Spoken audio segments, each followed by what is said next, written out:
All right, so I read this book this summer, all right, and it took me 5 seconds, all right? So when you open this book up, the first chapter, all right, the first sentence, it says, it's not about you, all right? So then it made me think about our team.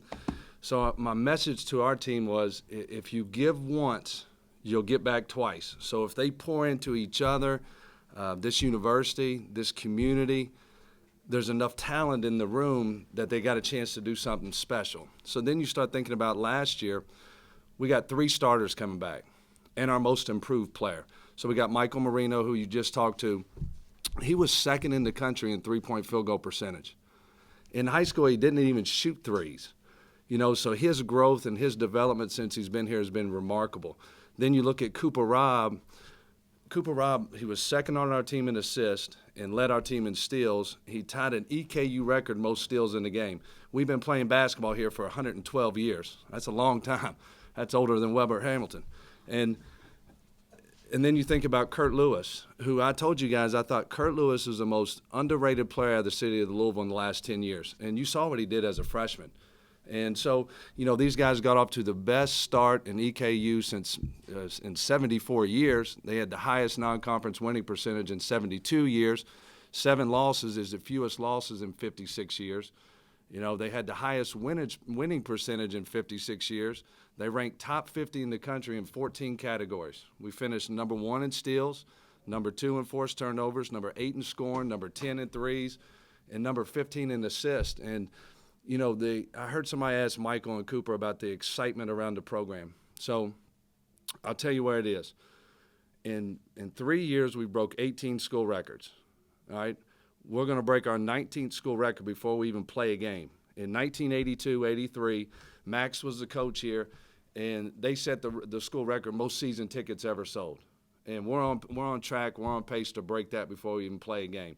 That's how much excitement is about this team and about the program. Now, the excitement is because these kids are unbelievable kids. They're unbelievable kids. And I think about the guys returning, and I think about the group that we got coming in. The chemistry has been phenomenal. It's been phenomenal. So I'm excited for them. I'm excited for our fans. Can't wait to start playing.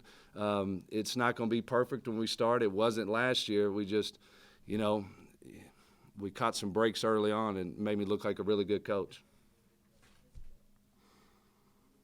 You referenced that book at the beginning. Can you hold that? What's the title and the author of it? The Purpose-Driven Life. It's a great read. Listen, 344 pages, and it's going to take you 5 seconds to read it. Because the first sentence says it's not about you. How powerful is that? You know? The fan aspect and kind of feeling like it's going to get to a normal hype season, a lot of hype around the program. How excited are you to get out there and hopefully see full crowds and just that excitement level again? You know, I'm excited. I'm biased. I'm from Georgetown, Kentucky. You know, I'm so proud to be a Kentuckian. I love being here. I love being the head coach here. I'm going to be like the next Roy Kidd. So, you know, I'm excited all the time. I'm excited right now. I can't wait to practice in about 20 minutes. So, but we got great fans. We did some caravans all summer. We did one this past weekend. We're going to go to Hazard tonight. We're going to Georgetown in a couple weeks. We've had huge crowds, and people are excited to get back into the arena. You said Kurt Lewis was the most underrated player coming out of Louisville. What haven't we seen from him? Obviously, we saw a little bit from his freshman year, but what haven't we seen that gets you so excited about his development? So this is what this play stands out in my mind, and Doug and Stotzy over here, they'll echo this. So we're playing Belmont. He gets a steal, and he does a forward roll and keeps his dribble going, and then gets an and one. And I look over to the bench, and I'm like, I can't say what I said, but it was amazing. It was amazing, and he should have been an all-conference player. He averaged 11 points and 5 rebounds, and we went 15-5 in the league. I mean, should have been an all-conference player. But you know where his jump is this year? He's shooting the ball so much better. And he's almost shooting it too good right now because I got to get him back to what he does best, is attacking the rim. And, I told my staff, we chart every practice, and 67% of his shots are threes right now. So if you're watching this and you're scouting us, that's what it is. There you go. But then I told him, I said, let's don't get worried about that, though, because he's shooting the ball with so much confidence. And I called him last night because we had a close scrimmage, and he didn't play his best. But I just told him how proud I was of him. I mean, he is really shooting the ball at a high level. So I'm excited for him. He's going to take another jump. And this is the best thing about CJ. We call him CJ. He hates the transfer portal. He told me he wants to play here forever. So that's good news for us. Speaking of that, does the transfer portal, does that make chemistry a little more difficult? We brought in the right people. So you look at the guys that we brought in. We got Desean Jackson from Frederick Douglass, who I thought he's one of the top 2 or 3 players in the state last year, depending on who you talk to. And, I think, but he's a great person. We brought in Michael Wardy, who is from a junior college, and who's a great young person. And then you look at the other guys. We got Trevin Wade, who played in the NCAA tournament last year at Wichita State. You got Jansen Williams, who played in the NCAA tournament, took Marshall to their first NCAA tournament since 1986, and he's also their all-time leader in blocks, and he can also really, really shoot the basketball. But he's a winner, and you look at his stats, all their big games, he always played his best. Then you look at Iron Bennett, who I had before at Hargrave Military Academy, who averaged 9 points and 5 rebounds in the Conference USA. And then you look at Braxton Beverly, who's the ultimate team guy. I mean, he's the ultimate team guy. And, it's funny because you look at Braxton, I coached him at Hargrave. I called everybody and said, guys, you got to take this kid. And there was one really good coach, Thad Mata, that fell in love with him. And, and then Braxton goes to NC State. He's one of 2 players in school history to score 1,000 points, have over 300 assists, hit over 200 threes, and have over 100 steals. That's pretty good at NC State. And he's 4th all-time in threes. When did they start shooting threes? Like 1975, Stotts? I don't know. See, that's what you got to know, Stotts. About 87, I think. 87? So that's pretty good. 4th all-time.